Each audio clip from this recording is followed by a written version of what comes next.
मैं Abdurrab Nadeem Farooqui Noble News channel में आपका खैर मक़दम करता हूँ। नाज़रीन, आज हम बेंगलुरु के एक आलमी इदारे एलियंस फ्रांसे में मौजूद हैं, जिसकी सदारत बेंगलुरु की हरदिल-अज़ीज़ शख्सियत जनाब ज़फ़र मोहिउद्दीन साहब को मिली है, जो एक बेहतरीन ड्रामा निगार और अफसाना निगार और अदब नवाज़ हैं।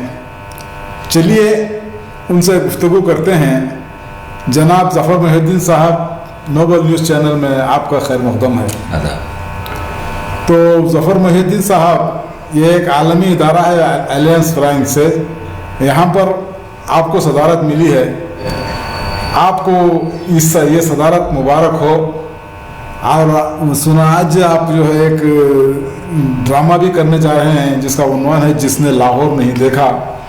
तो इस ड्रामे की पेशी से पहले मैं आपसे ये पूछना चाहूँगा, चूँकि आप ज़्यादातर ड्रामे सफदर हाशिमी से लेते हैं, सफदर हाशिमी के ड्रामों को अहमियत दे रहे हैं, और आज का ड्रामा भी शायद उसी सिलसिले की एक कड़ी है।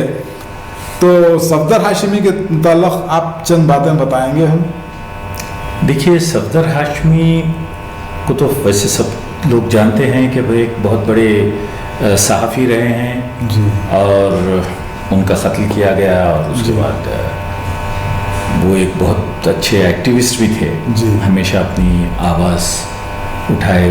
जो भी नाइंसाफ़ियाँ हो रही थी ज़माने में अपने आसपास, उसके ख़िलाफ़ उन्होंने आवाज़ उठाई, उस आवाज़ को खामोश कर दिया गया। अच्छा। उन्होंने कई नुक्कड़ नाटक भी किए जी, अपनी आवाज़ को ये पेश करने के लिए, जो आज भी हम उनके नुक्कड़ नाटक कई जगह हम इस्तेमाल करते हैं जी, जिसमें उन्होंने औरतों की बदहाली पर, औरतों के साथ जो जुल्म हुआ उस पर, मज़दूरों पर जो जुल्म हुआ उस पर, और भी बहुत से ऐसे मौज़ों पर उन्होंने अपने ड्रामे पेश किए हैं। और किताबें भी लिखी हैं उन्होंने, और नज़में भी लिखी हैं। आज एक थिएटर ग्रुप कर रहा है जिसको मैं एज ए अलियांस फ्रांसे के सदर की हैसियत से मैं ताउन कर रहा हूँ उनका। तो वो लोग अपना थिएटर ग्रुप, वो एक खराज अक़ीदत पेश कर रहे हैं। सफदर साहब सफदर हाशमी खराज अक़ीदत पेश कर रहे हैं। तो उनकी नज़में, उनके ड्रामे और उनके कुछ झलकियाँ जो है ना पेश कर रहे हैं। 6 बजे से 8 बजे तक यहाँ हमारे ऑडिटोरियम में शो है। मैं जो प्ले कर रहा हूँ, जिसने लाहौर नहीं देखा, वो है असगर वजाहत साहब का। असगर वजाहत साहब एक बहुत अच्छे ड्रामा निगार हैं, जिनका एक और ड्रामा है, शायद मैं वो भी करूँगा। वो है गांधी@godse.com। जी। वो भी बहुत अच्छा ड्रामा लिखा उन्होंने। ये जिसने लाहौर नहीं देखा, इसको हबीब तनवीर साहब ने बहुत से शोज किए। अच्छा। अब तो हबीब तनवीर साहब नहीं रहे, आप जानते हैं। हबीब तनवीर साहब भी एक अकेले ड्रामा निगार थे जो कर्नाटक उर्दू एकेडमी के पहले सदर बने थे। जिस तरह आपने मुझे यहाँ कहा कि भाई यहाँ तकरीबन सब ये हैं क्या, वो आपके नहीं, ये सेक्रेटरी लेवल के चीफ सेक्रेटरी चिरंजीवी सिंह, बहुत से क्रिस्टोफर लिन, ये सब लोग रहे। इस पहली बार मुझ जैसे आर्टिस्ट को इन्होंने चुना है यहाँ। ये खुशी की बात है हमारे लिए। बहुत खुशी की बात। यहाँ इलेक्शन होता है जी, उसमें एक सदर को चुना जाता है। तो पहली बार इन्होंने एक आर्टिस्ट को चुना है, तो मैं इसकी सदारत कर रहा हूँ। मुझे बड़ी खुशी है क्योंकि एक इतना अच्छा इदारा है, सकाफती इदारा कह सकते हैं इसको, क्योंकि जहाँ हिंदुस्तान और फ्रांस, वैसे तो हमारे दोनों के ताल्लुकात बड़े अच्छे हैं।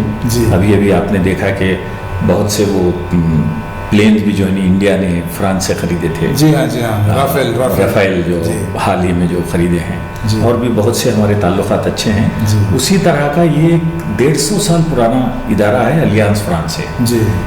इनका मकसद है कि भाई फ्रेंच ज़ुबान जो है ना, सारे देश में इनको, सारे आलम में इनको फैलाना है। तो इस तरह के ये 2500 इदारे हैं। अच्छा।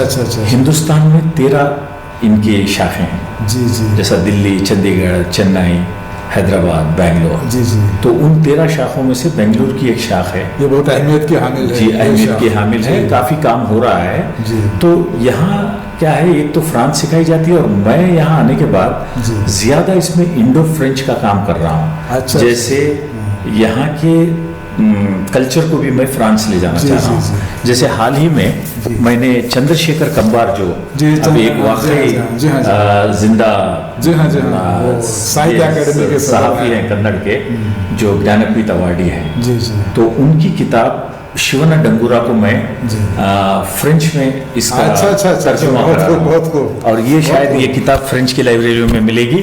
और फ्रेंच की एक किताब को मैं यहाँ कन्नड़ में उसका तर्जुमा। बहुत अच्छे, बहुत अच्छे, बहुत अच्छे। तो इसके अलावा हाल ही में मैंने एक बहुत बड़ा इक़दाम लिया है हमारी कमेटी के साथ, वो ये कि हमारे पास इतना अच्छा ऑडिटोरियम है जो खाली पड़ा रहता था। जी हाँ, जी हाँ। सिर्फ जुमा, हफ्ता और इतवार को भरता था।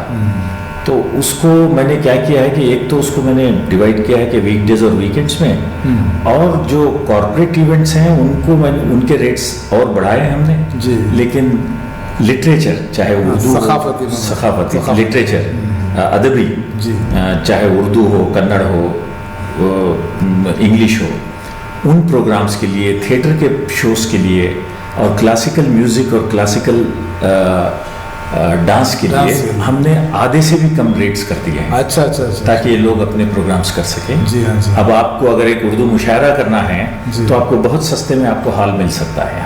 कितने में मिल सकता है जरा बताएंगे? अब आप वीकडेज में करेंगे तो आपको 5,000 में मिल जाएगा ऐसा, और वीकेंड्स में करें तो आपको 10,000 में मिल जाएगा। पहले 25,000 में मिलना मुश्किल। जी जी जी जी जी। तो डिपेंड करता है कि आप किस वक्त में कौन से वक्त पे लेके, अलग अलग उसके रेट्स हैं। जी जी। तो ताकि हमारे लिटरेचर को सहूलत, फरोग मिले। तो ये काम मैं यहाँ कर रहा हूँ बैठकर। यहाँ लोगों ने मुझे चुना है, तो बहुत से ऐसे इक़दाम हम ले रहे हैं कि पिछले 10 महीनों से तो कुछ हो नहीं रहा। जी हाँ, जी हाँ, अब आज पहला शो हमने करने की हिम्मत की है, तमाम कोविड प्रिकॉशंस को नज़र रखते हुए, उसको अमल करते हुए हमने कोशिश की है।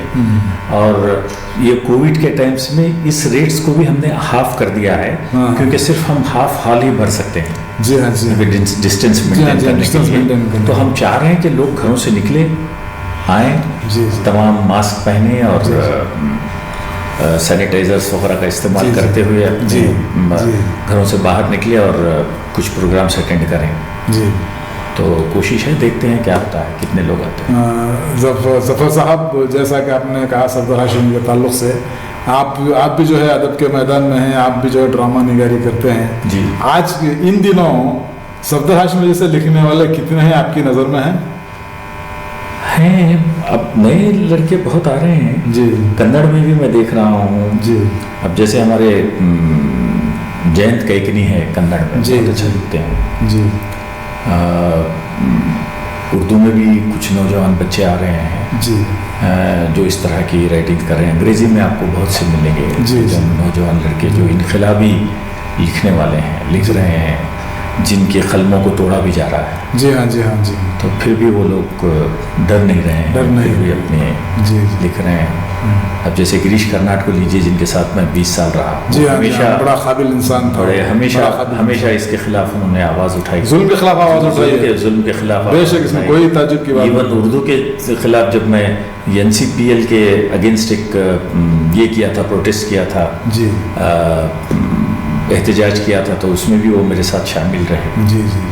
तो बहुत से लोग हैं जो कर रहे हैं ये काम। एक आखिरी सवाल है आपसे, चूँकि ये जो आप ड्रामा निगारी कर रहे हैं और नुक्कड़ नाटक वगैरह कर रहे हैं, तो नुक्कड़ नाटक के ज़रिए बहुत सी तब्दीलियाँ लाई जा सकती हैं। बिल्कुल। आप इस नुक्कड़ नाटक के ज़रिए तब्दीलियाँ लाने के लिए हम लोगों में से, मतलब आर्ट्स और कल्चर में भी हम बहुत पीछे हैं। जी हाँ, जी हाँ, ये सर। क्योंकि आप देखिए, जितने अच्छे घराने थे संगीत के, जी,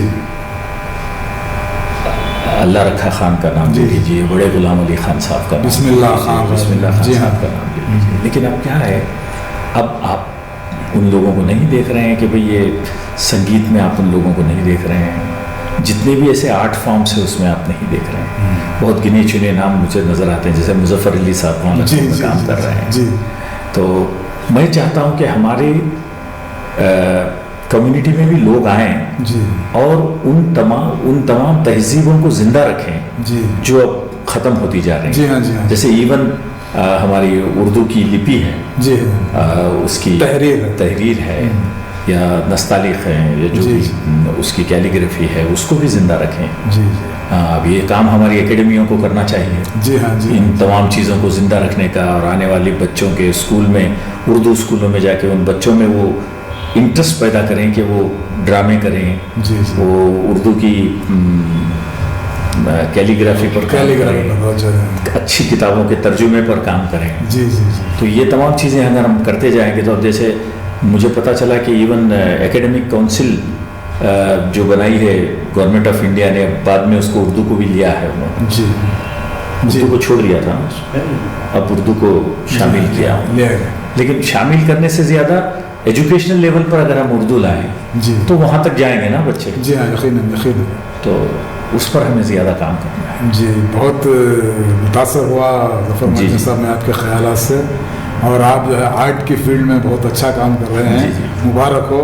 और साथ में ये अलायंस फ्रांस की सदारत भी आपको मुबारक हो। बहरहाल बहुत बहुत शुक्रिया ज़फ़र मुहिउद्दीन साहब आपका कि आपने अपने मसरूफ़ वक्त में से कुछ वक्त निकाल कर हमारे से गुफ्तगू की। शुक्रिया। नाज़रीन कराम, ये थे जनाब ज़फ़र मुहिउद्दीन साहब, जिन्होंने अपने ख़यालात का इजहार किया। नाज़रीन